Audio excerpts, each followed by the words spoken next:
understanding who's eligible for that level of care. We're joined now by Deb Marcello. Good morning, Deb. How are you? Good morning. Well, welcome home to this beautiful weather. Yeah, thank you. Thanks for that.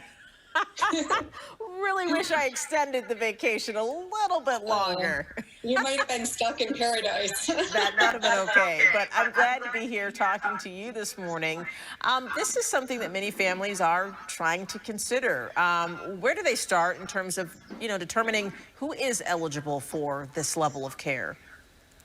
Well, using a tool called a Patient Review Instrument and Screen, otherwise known as a PRI and Screen, is an excellent place to start for many reasons.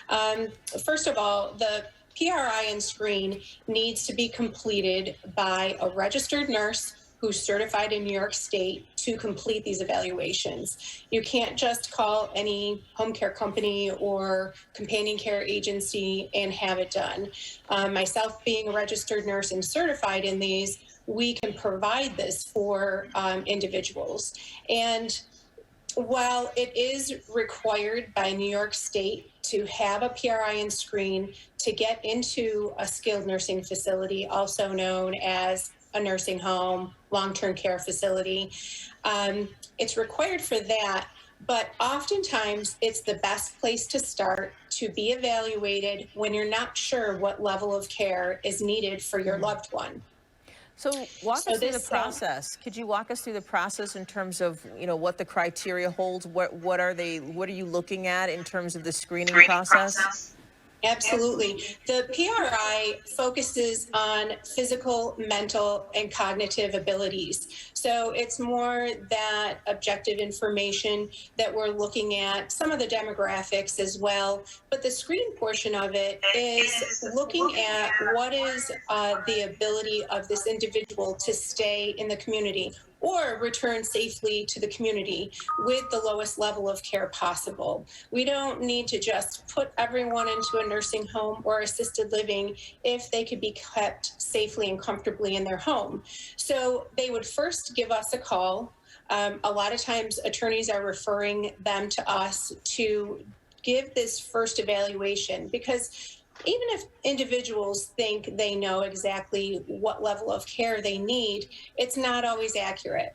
So they would give us a call. We would ask for some initial information. We can do these PRI and screens in any setting, such as in their home, independent living, assisted living, in the hospital, those different settings, to determine where they would best be living or placed. Yeah. So then during this exam, we're able to give the individual and their family options for living, inform them of resources available, let them know about different costs for those different resources or those different settings as well.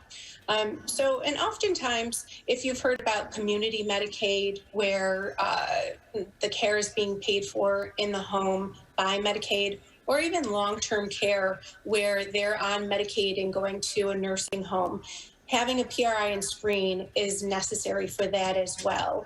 And it helps us to determine if they are going to be able to stay home, what types of services do they need to assist them? Do they need durable medical equipment? Can they use their Veterans Aid and Attendance benefit? Are they going to be able to use Medicaid because are they going to be granted as many hours as they think that they're going to be granted for home care services? There are a lot of options out there. That's the bottom line that families should know, and it could be overwhelming, but you're there every step of the way. Where can they go for more information? Just check out our website at happieratHome.com. You could always call our office at 633-5555, and we'll help you with the process and just let you know what the next steps are.